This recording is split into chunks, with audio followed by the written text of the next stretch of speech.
అందరికీ నమస్కారం. గీత పఠనానికి స్వాగతం. నా పేరు రాజేశ్వరి. ఇవాళ మనం భగవద్గీత మొదటి అధ్యాయం అర్జున విషాద యోగంలో 38, 39 శ్లోకాలు చదువుకుంటున్నాం. ఇంతవరకు కూడా వంశజులని యుద్ధంలోనైనా సరే చంపటము హరించటం మంచిది కాదు అనేది అర్జునుడు కృష్ణుడితో చెప్తున్నాడు కదా, తనకి ఇష్టం లేదు అని చెప్తున్నాడు కదా. ఈ యుద్ధం చేయడం అవసరమా? ఇది యుద్ధం చేసి నేను రాజ్యం గెలిచిన నా సొంత వాళ్ళు ఎంత కాదనుకున్న వీళ్ళందరూ చుట్టాలే కదా, అలా వాళ్ళెవరూ లేకుండా అవసరమా మనకి ఇది అని అర్జునుడు బాధపడుతున్నాడు కదా.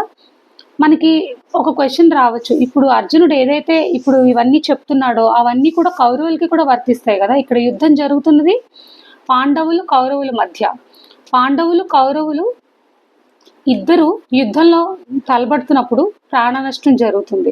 అర్జునుడు ఏమంటున్నాడు, వీళ్ళందరూ నా సొంత వాళ్లే, నా చిన్నప్పటి నుండి నాతో పాటు పెరిగిన వాళ్లే, నా మామలు నా బాబాయిలు అందరూ ఉన్నారు. మరి అలాంటి వాళ్ళని నేను ఎలా చంపగలుగుతాను? వాళ్ళని చంపితే నాకు పాపమే కలుగుతుంది కదా అని ఆలోచిస్తున్నాడు కదా. మరి ఇలాగా దుర్యోధనుడు ఎందుకు ఆలోచించట్లేదు? దుర్యోధనుడు ఇలా ఆలోచించి దుర్యోధనుడు కూడా యుద్ధం విరమిస్తే, ఇప్పుడు అర్జునుడు యుద్ధం విరమించడానికి రెడీగా ఉన్నాడు. దుర్యోధనుడు కూడా యుద్ధం విరమిస్తే అసలు ఇంకా కురుక్షేత్ర యుద్ధం అనేదే ఉండదు కదా, ప్రాణ నష్టం అనేదే ఉండదు. ఒక కాంప్రమైజ్ ఉండి ఒక కాంప్రమైజ్కి వచ్చేవాళ్ళు కదా. కానీ వాళ్ళు ఎందుకు అలా ఆలోచించట్లేదు? అర్జునుడే ఎందుకు అంతలా తప్పిస్తున్నాడు అనేది 38, 39 శ్లోకాల్లో అర్జునుడు చెప్తున్నాడు. ఒకసారి దీని సందర్భం గుర్తు చేసుకుందాం. కుటుంబ నాశంతో కలిగేడు దోషము ఇరువురుకును సమానమే కదా. మరి దోషమును గూర్చి విచారించి దుర్యోధనాదులు యుద్ధమును విరమించటలేదు.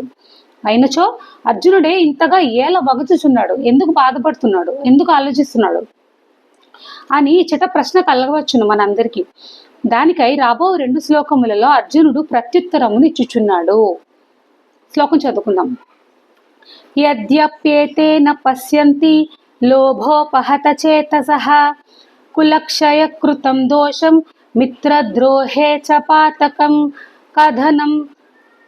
కథం న జ్ఞేయమస్మాభిః పాపదస్మాన్నివర్తితుం కులక్షయ కృతం దోషం ప్రపశ్యద్భిర్జనార్దన.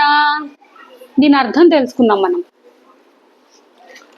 లోభ కారణముగా భ్రష్ట చిత్తులైన వీరు కులక్షయము వలన కలుగు దోషములను, మిత్రద్రోహము వలన లభించు పాపములను చూడకున్నచో ఓ జనార్దన, కులనాశము వలన కలుగు నష్టములను ఎరింగిన మనము ఈ పాపములకు దూరముగా ఉండుటకు ఏలా ఆలోచింపరాదు.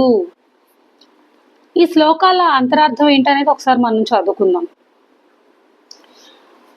దుర్యోధనాదుల ఈ దుష్కార్యములు పూర్తిగా అనుచితమైనవే అనుట వాస్తవము.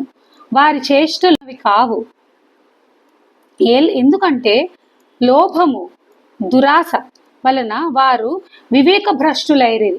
వివేక భ్రష్టులు అవడం అంటే తెలివి లేని వాళ్ళు అవ్వడం. దురాశ వలన అంటే ఇది రాజ్యం కావాలి అనే దురాశ వలన వివేక భ్రష్టులైరి. అందువలన కులనాశనం చేయగలుగు అనర్థములు వారు ఊహింపలేకున్నారు. దాని దుష్పరిణామములను తెలియలేకున్నారు. ఉభయ సైన్యములలో చేరియున్న సోదరులలో, బంధువులలో, మిత్రులలో పరస్పర వైరము కల్పించి ఒకరినొకరు హతమార్చుకునేటట్లు చేయుట ఎంతటి భయంకర మహాపాపమో వారి బుద్ధికి అందకున్నది. కానీ మేము వారి వలె లోభముతో అంధులమై కాలేము గదా. కులనాశనం వలన కలిగేడు దోషములను బాగా తెలియదుము కనుక తెలిసి ఇంతటి ఘోర పాపమునకు ఎట్లు ఒడిగట్టుదము. కాబట్టి బాగుగా ఆలోచించి మనము దీని నుండి బయటపడవలయును అనున్నది అర్జునుని మాటల సారాంశము. వాళ్ళు కళ్ళు మూసుకుపోయాయి రాజ్యకాంక్షతో, మనకి ఇంతగా మోసం చేసి ఇంతలాగా వాళ్ళు ఆలోచన లేకుండా కళ్ళు మూసుకుపోయి ఇవన్నీ చేస్తున్నారు. మనం అలా లేం కదా.